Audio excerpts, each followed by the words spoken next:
यहाँ ये भी सोचे कि जिस मंच पर तमिलनाडु के किसानों की बात होनी चाहिए थी, वहां उदयनिधि स्टालिन ने लाखों किसानों का नुकसान किया।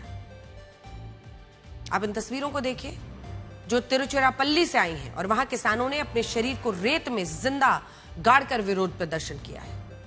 और ऐसा उन्होंने किसी नाटक के लिए नहीं किया है या पॉलिटिकल माइलेज के लिए नहीं किया है, बल्कि इसलिए किया ताकि सरकारों को यह बता सकें कि अगर उन्हें कावेरी का पानी नहीं मिला तो उनकी खेती भी जिंदा दफन हो जाएगी, उनके परिवारों का भविष्य भी दफन हो जाएगा। यानी ये मुद्दा राजनीति का नहीं है, ना ही ये किसी मुख्यमंत्री की दोस्त को लेकर टिप्पणी करने का है या हल्के अंदाज में हंसने का है और डबल मीनिंग जोक्स का है। ये लाखों किसानों की रोजी रोटी है। लेकिन अफसोस, इस गंभीर मुद्दे पर बात होने के बजाय उदयनिधि स्टालिन इस चर्चा को कृष्णा कृष्णन पर लेकर चले गए। वहां पर नारे लगे, उन्होंने भीड़ को रोकने की बजाय उस पर एक ऐसी डबल मीनिंग की टिप्पणी की। फिर मामला बढ़ा, गिरफ्तारी हो गई। उसके बाद से अब रिहाई हुई है और अब माला पहनाया जा रहा है। आज हम आपको इन किसानों की पीड़ा भी दिखाना चाहते हैं जिनका आंदोलन कभी हेडलाइन नहीं बन पाता। कावेरी नदी को दक्षिण भारत की गंगा कहा जाता है, जो कर्नाटक, तमिलनाडु, केरल और पुडुचेरी के लाखों लोगों किसानों की जिंदगी चलाती है।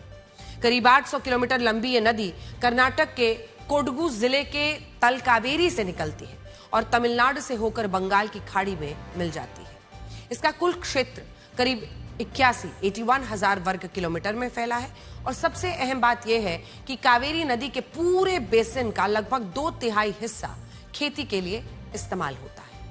यानी दक्षिण भारत के लाखों किसानों के लिए यह सिर्फ एक नदी नहीं बल्कि उनकी जीवन रेखा है। लेकिन यही नदी कई दशकों से कर्नाटक और तमिलनाडु के बीच विवाद की वजह भी बनी हुई है और यहां आप कारण भी समझिए। कावेरी नदी का जन्म कर्नाटक में होता है, लेकिन इसका सबसे बड़ा हिस्सा तमिलनाडु में बहता है और दोनों राज्यों की खेती इसी पानी पर निर्भर है। बारिश अच्छी होती है तब विवाद कम हो जाता है, लेकिन जैसे ही बारिश कम होती है दोनों राज्यों के बीच टकराव शुरू हो जाता है। कई साल तक ये मामला अदालतों में चलता रहा, कई बार हिंसा हुई, कई लोगों ने इस हिंसा में अपनी जान तक गंवाई और आखिरकार सुप्रीम कोर्ट ने कावेरी के बंटवारे का फॉर्मूला तय किया।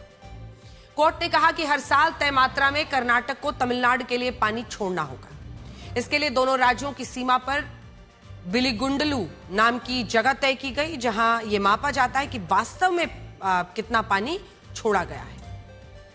अब आप पूछेंगे कि जब बंटवारे की व्यवस्था तय है तो फिर विवाद क्या है? तो कारण है वो भी समझिए।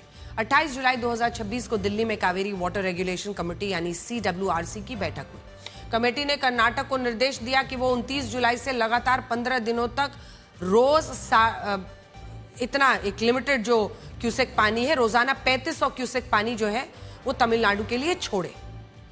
अगर ऐसा होता तो तमिलनाडु के करीब 4,500 मिलियन क्यूबिक फीट पानी मिल जाता। लेकिन तमिलनाडु का आरोप है कि ऐसा हुआ नहीं। उनका कहना है कि आदेश 3,500 क्यूसेक पानी छोड़ने का था, लेकिन सीमा पर सिर्फ 158 से 550 क्यूसेक पानी ही पहुंचा।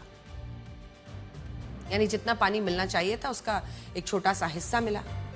इसी वजह से मुख्यमंत्री सी जोसेफ विजय की सरकार सुप्रीम कोर्ट पहुंची। सरकार की मांग है कि कर्नाटक को तय हिस्से का पानी छोड़ने का आदेश दिया जाए, कावेरी समझौते का पालन कराया जाए।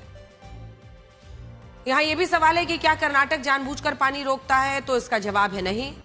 इस साल पूरे दक्षिण भारत में सामान्य से कम बारिश हुई है। कर्नाटक में करीब 19%, तमिलनाडु में 13%, केरल में 23%, पुडुचेरी में 55% तक कम बारिश दर्ज की गई है। यानी सिर्फ तमिलनाडु ही नहीं, पूरा दक्षिण भारत पानी की कमी से जूझ रहा है। कर्नाटक का कहना है कि उसके बड़े बांध इस बार भर ही नहीं पाए। दावा है कि कावेरी में आने वाला पानी पिछले 30 साल से औसतन करीब 66% कम है और यही वजह है कि पहले उसे अपने शहरों और गांवों के लिए पानी को बचाना पड़ रहा है और तमिलनाडु के लिए कम पानी छोड़ा जा रहा है। लेकिन मुसीबत तो किसानों की है जो तमिलनाडु में इस पानी के लिए इंतजार कर रहे हैं, मिट्टी में अपने शरीर को गाड़कर विरोध कर रहे हैं। लेकिन अगर वही बात है ना कि अगर कर्नाटक की मजबूरी है तो तमिलनाडु की भी उतनी ही बड़ी मजबूरी है। उनके किसानों की क्या हालत है आप देख रहे हैं। तमिलनाडु को कावेरी डेल्टा को, तमिलनाडु का जो एक पूरा कावेरी डेल्टा है उसको तमिलनाडु का राइस बोल यानी धान का सबसे बड़ा इलाका कहा जाता है।